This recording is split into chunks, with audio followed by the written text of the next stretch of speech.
Hi hello అండి అందరికీ welcome back to my channel Rajini's diary. ఈరోజు మన ఛానల్లో సాఫ్ట్గా జ్యూసీగా ఉండే బ్రెడ్ గులాబ్ జామున్స్ ఎలా చేయాలో తెలుసుకుందామా ఫ్రెండ్స్. దీనికోసం నేను ముందుగా షుగర్ సిరప్ను రెడీ చేసుకుంటున్నానండి. దీనికోసం నేను గ్యాస్ పైన ఒక ప్యాన్ పెట్టుకున్నానండి. 1 కప్పు పంచదార వేసుకున్నాను. ఏ కప్పుతో పంచదార తీసుకున్నానో అదే కప్పుతో 1.5 కప్పు వాటర్ పోసుకుంటున్నాను.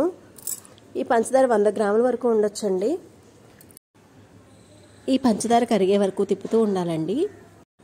పంచదార కరిగాక 10 నిమిషాల పాటు బాయిల్ చేసుకుంటే సరిపోతుందండి. ఇప్పుడు ఈ స్టేజ్లో ఉండగా ఒక 1/2 స్పూన్ ఇలాచీ పౌడర్ యాడ్ చేసుకుంటున్నానండి. పాకం రెడీ అయిపోయిందండి. దీనిని మనం పక్కన పెట్టేసుకుందాం. నేను ఇక్కడ 12 బ్రెడ్ పీసెస్ తీసుకుంటున్నానండి. బ్రౌన్ అంచులన్నీ కట్ చేసేసుకుని వీటిని మిక్సీ జార్లో వేసుకుంటున్నానండి. ఈ మిక్సీ జార్లో వేసుకుని ఫైన్ పౌడర్లా చేసుకోవాలండి. బ్రెడ్ గులాబ్ జామున్స్ చేయడానికి 15 to 20 మినిట్స్ సరిపోతుందండి. కానీ తినాలంటే మాత్రం 2 to 3 అవర్స్ ఆగవలసిందే. ఎందుకంటే మనకి సిరప్లో నానాలి కదండి గులాబ్ జామున్స్ అనేవి. ఇప్పుడు నేను ఈ బ్రెడ్ పౌడర్ని ఒక గిన్నెలో ట్రాన్స్ఫర్ చేసుకున్నానండి. ఈలోగా నేను పక్కన ఒక ప్యాన్లో ఆయిల్ పెట్టుకుంటున్నాను. గ్యాస్ పైన ఆయిల్ కాగుతూ ఉంటుంది. ఈలోగా నేను పిండి కలుపుకుంటున్నానండి. కొంచెం కొంచెంగా పాలు పోసుకుంటూ జాగ్రత్తగా కలుపుకోవాలండి. మరీ ఎక్కువ పాలు పోసేయకూడదు. అలాగని మరీ గట్టిగా ఉంటే కూడా మనకి మధ్యలో ముద్దలా ఉండిపోతుందండి గులాబ్ జామున్ అనేది. అందుకని జాగ్రత్తగా పాలు పోసుకుంటూ సాఫ్ట్గా ఉండేలా చూసుకుంటూ పోసుకుంటూ కలుపుకోవాలండి. మరీ మెత్తగా ఉండకూడదు, మరీ గట్టిగా ఉండకూడదు. కొంచెం కొంచెం కలుపుకుంటూ పోసుకోవాలండి. నాకు 1/2 కప్పు పాలు కూడా పట్టలేదండి. ఇప్పుడు కొంచెం గీ అప్లై చేసుకుని రౌండ్గా ఉండలు చేసుకుంటున్నానండి. ఎక్కడ క్రాక్స్ లేకుండా రౌండ్గా చేసుకోవాలండి.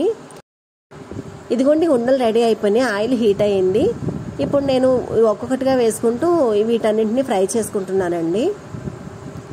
మంటని మీడియం ఫ్లేమ్లో ఉంచి ఫ్రై చేసుకోవాలండి. ఇవి వేయగానే వెంటనే గరిటతో తిప్పేయకూడదండి. కొంచెం జాగ్రత్తగా తిప్పుతూ ఉండాలి.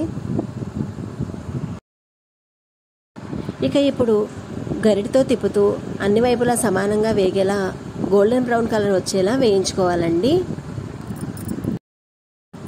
ఇవిగోండి ఇప్పుడు ఇవి మంచిగా వేగిపోయాయండి. వీటిని మనం పక్కన ఉన్న సిరప్ ప్యాన్లో వేసేసుకుందామండి. ఇక ఇప్పుడు ఇవి పాకంలో బాగా మునిగే వరకు అటు ఇటు తిప్పుతూ ఒక చిన్న గిన్నెలోకి వీటిని ట్రాన్స్ఫర్ చేసేసుకుంటున్నానండి. ఇక ఇప్పుడు వీటిని 2 నుంచి 3 గంటల పాటు షుగర్ సిరప్లో నాననివ్వాలండి. అప్పుడు సాఫ్ట్గా ఉంటాయి. తర్వాత వీటిని మనం సర్వ్ చేసుకోవడమేనండి. ఇక ఇప్పుడు వీటిని నేను సర్వింగ్ బౌల్లో తీసుకుంటున్నానండి. ఇలా ఒక్కొక్కటిగా వేసుకుని పైన సిరప్ వేసుకుంటూ ఆ పైన జీడిపప్పు పలుకులతో గార్నిష్ చేసుకుంటే చాలా బాగుంటుందండి. చూడడానికి బాగుంటుంది, తినడానికి కూడా బాగుంటుందండి. పిల్లలు చాలా ఇష్టంగా తింటారండి. ఇదేనండి సాఫ్ట్గా జ్యూసీగా ఉండే bread gulab jamuns recipe. Video నచ్చితే లైక్ చేయండి, షేర్ చేయండి, సబ్స్క్రైబ్ చేయండి ఫ్రెండ్స్. మీ ఫ్రెండ్స్కి రిలేటివ్స్కి షేర్ చేయండి. మరొక మంచి వీడియోతో మళ్ళీ మిమ్మల్ని కలుస్తాను. అప్పటి వరకు బాయ్ బాయ్.